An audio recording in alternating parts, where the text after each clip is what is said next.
Hindi pa masabi ng pamunuan ng MRT kung kailan nila sisimulan ang mas pinaikling oras ng operasyon ng mga tren tuwing weekend. Gagawin ito para bigyan daan ng pagkukumpuni sa mga riles ng tren. Narito ang aking report.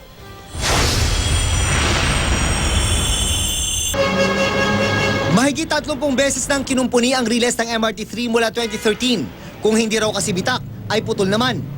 Nitong linggo lang, preno ang naging problema ng MRT na nagugat daw sa masamang kondisyon ng riles.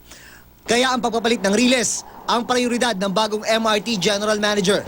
Actually, ang pinaka puso ng train operation talaga is to have good rails. Alam nyo, pag nagawa yung rails, total replacement, I can go back to 65 kph. Para mapabilis ang pagpapalit ng riles sa 6 na kilometrong critical area ng linya, paiigsiin ang oras ng operasyon ng MRT3 tuwing Sabado at Linggo. Gagawing hanggang 9 p.m. na lang ang biyahe tuwing Sabado at magsisimula ng 12 noon tuwing Linggo. Mula 4:30 a.m. hanggang 11 p.m. ang regular na biyahe ng MRT3 araw-araw. Mas pinaburan daw ito ni DOTC Secretary June Abaya kesa sa orihinal na panukala ng bagong MRT3 General Manager na walang biyahe isang araw kada weekend. Dapat yan nung kakaupo ko pa lang sana gusto ko nang mangyari ang programang yan. Kaya lang nung chinek ko yung mga kailangan para magampanan to, may mga kulang. Ang pinaka malaking issue ko sa pagkukulang ay yung welding kit. Sa ibang bansa pa raw manggagaling ang mga welding kit, kaya hindi pa masabi ng MRT3 kung kailan magsisimula ang pinaiksing operating hours. Ang kawalan din ng welding kit ng kasulukuyang maintenance provider ng MRT3 na Global APT, ang dahilan kung bakit may 5 bahagi ng riles na may bitak na fish clamp lang ang remedyo.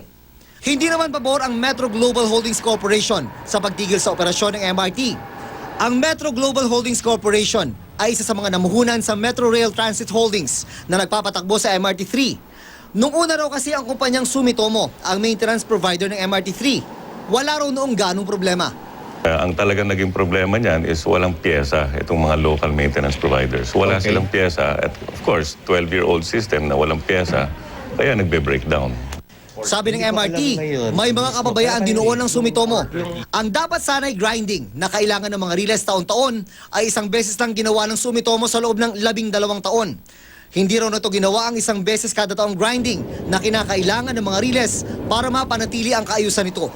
Napalitan ang Sumitomo ng PH trams bago napunta ang maintenance contract ng MRT3 sa Global APT.